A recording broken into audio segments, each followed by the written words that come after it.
Il y a du star. Pardon. Aujourd'hui, je fais une vidéo pour dire que je ne fais pas de vidéo. C'est un nouveau concept. En fait, j'ai pas le temps de faire une vidéo aujourd'hui, mais comme j'avais quand même envie de faire une vidéo, je me suis dit je vais faire une vidéo qui sera pas vraiment une vidéo, mais qui du coup devient quand même une vidéo. Voilà, c'est un petit peu obsessionnel comme façon de penser les choses. Et puis c'est un petit peu aussi de l'ordre de la dénégation. C'est un peu en psychanalyse la dénégation, c'est je vais pas faire de vidéo, mais en fait j'en fais une quand même.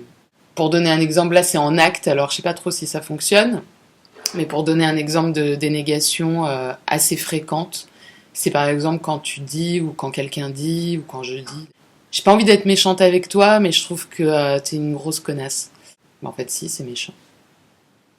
Alors t'avais pas envie d'être méchant, mais en fait t'as quand même été méchant. Donc ça c'est une dénégation.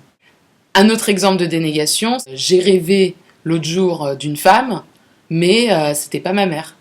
Voilà. Bon, à partir du moment où c'est toi qui rêves, du coup tu sais si c'est ta mère ou si c'est pas ta mère, donc t'es pas obligé de dire c'était pas ma mère. On met une négation parce que l'affirmer c'est trop compliqué pour soi à ce moment-là. C'est-à-dire que c'est un peu menaçant pour l'équilibre psychique. Donc on préfère mettre une négation, comme ça c'est on se défend. Voilà, là par exemple, j'ai rêvé d'une femme, c'était pas ma mère, je me défends qu'en fait si j'ai bien rêvé de ma mère, et qu'est-ce que j'ai fait dans ce rêve avec ma mère? On veut pas savoir. Mais par contre, tout n'est pas, il faut pas devenir parano. Toutes les négations ne sont pas des dénégations au sens psychanalytique. Si par exemple t'aimes pas la béchamel et que tu dis à un repas j'aime pas la béchamel, bon bah t'aimes pas la béchamel. Enfin, tu vas pas commencer à cogiter sur ah j'ai dit que j'aimais pas la béchamel alors du coup est-ce qu'en fait j'aime la béchamel. Non, te prends pas la tête. À part si tu as un rapport singulier à la béchamel, c'est quand même sexy. Donc je fais pas de vidéo aujourd'hui parce que j'ai plein de choses à faire et que je viens de récupérer un boulot alimentaire pour me nourrir et vivre. Voilà, ça y est quoi, je travaille et mes jours de congé, si je fais à chaque fois des vidéos avec plein de montages hyper compliqués, j'ai plus de jours de congé et après je vais mourir. Répondons à des questions que certains m'ont posées. Alors, la première question, c'est ton parcours, qu'est-ce que tu as fait comme études, qui es-tu? Donc, j'ai un master 2 pro de psychologie clinique que j'ai fait à Paris 7. Paris 7 étant une fac psychanalytique, c'est-à-dire qu'elle est orientée par la psychanalyse. Donc on ne devient pas psychanalyste à la fin du diplôme, mais on devient psychologue clinicien, comme dans les autres facs, quoi.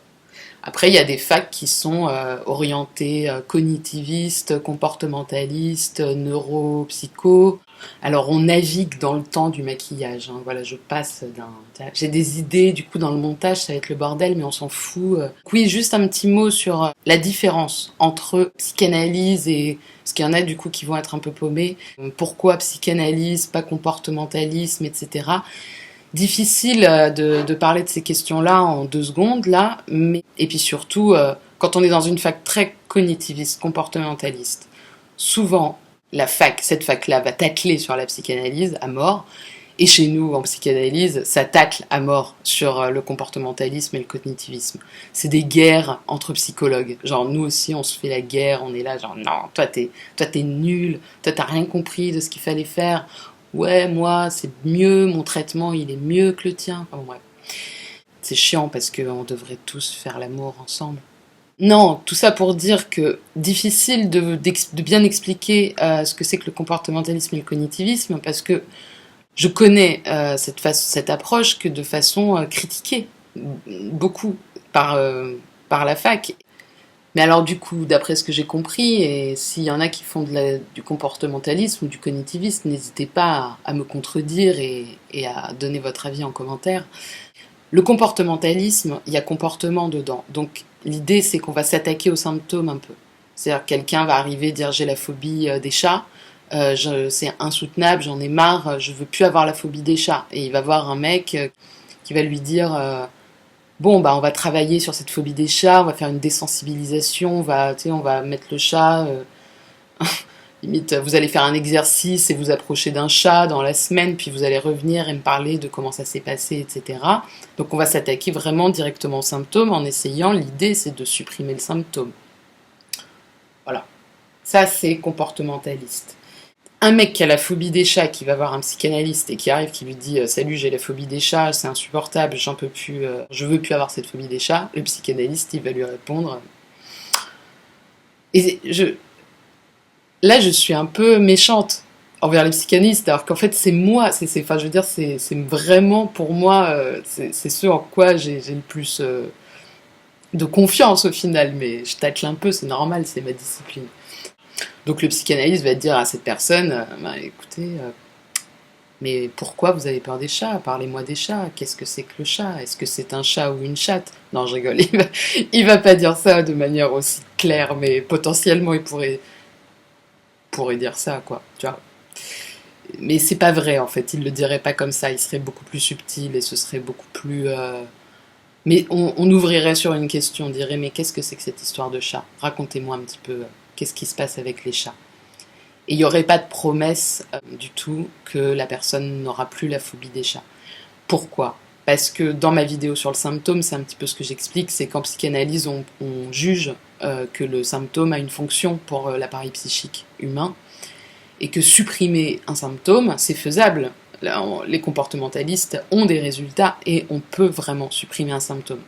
Mais nous, on se dit que de toute façon, si on supprime un symptôme sans aller gratter un petit peu plus profondément, bah, la personne aura un autre symptôme.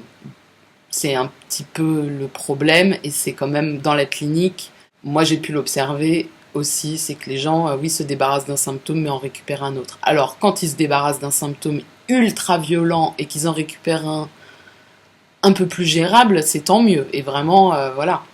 Mais parfois, c'est l'inverse. Parfois, quand il y a des gros problèmes inconscients, on récupère un symptôme, mais puissance 1000 sur un truc, et on se dit, mais merde, je pensais que j'étais débarrassée de ce truc, et paf! Deuxième question qui revient souvent, est-ce que tu es psychologue? Officiellement, oui, j'ai le titre, mais j'exerce pas. J'ai même pas cherché un travail de psy, en fait, pour tout avouer. En fait, quand j'ai été diplômée, là, en juin, je me suis dit, bah non, pas envie. Les études, c'était vachement bien, mais voilà. En fait, j'ai fait des études un peu tard, j'ai fait des études à 27 ans. Donc avant de faire mes études, j'ai pas mal bossé. J'ai bossé surtout dans l'animation, à l'éducation nationale.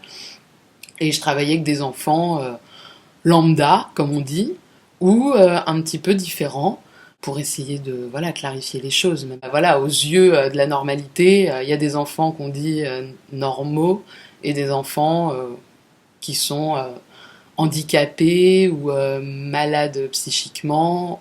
Mais alors Manu, t'as fait psycho et maintenant t'es pas psy, quoi. Qu'est-ce que c'est pourquoi tu vois? Pourquoi? Parce que en fait, j'ai pas trop envie. Il n'y a pas je fais 5 années de psycho, donc je suis obligée de devenir psychologue. Heureusement, en fait, l'obligation, c'est souvent, on se rend compte que c'est nous-mêmes qui nous obligeons à faire des choses. Voilà, je me suis placée du côté de mon désir. Et mon désir, je me suis rendu compte qu'il n'était pas là. Donc j'ai pris un petit job qui me rapporte pas beaucoup de sous, mais qui est tout à fait correct. Puis je me suis dit, ça fait longtemps que je regarde des vidéos sur YouTube, j'ai toujours eu envie d'en faire. À la rentrée, je me suis dit, Manu, allume ta caméra, et puis on verra bien. De toute façon, il n'y a rien à perdre, c'est juste, on va se marrer, et puis on va bien voir. Et puis du coup, moi je me marre, et j'ai l'impression qu'on se marre ensemble, et c'est hyper chouette. Donc il faut partir dans l'idée qu'il y aura 1 à 2 vidéos par semaine. Une, c'est sûr et certain. Et s'il y en a 2, ce qui est potentiellement le cas, je pense qu'il y en aura souvent 2 par semaine, c'est cool, voilà. Finalement, cette vidéo fait un petit peu office de présentation de chaîne. Je vous dis à dimanche pour une vidéo où il y aura du contenu cette fois, un vrai contenu psychanalytique comme on a l'habitude depuis quelques semaines, voilà. Et en attendant, kiffe la life, va vers ton désir. Oui. Ça, j'en avais pas mis dans les coins. Tu sais, là.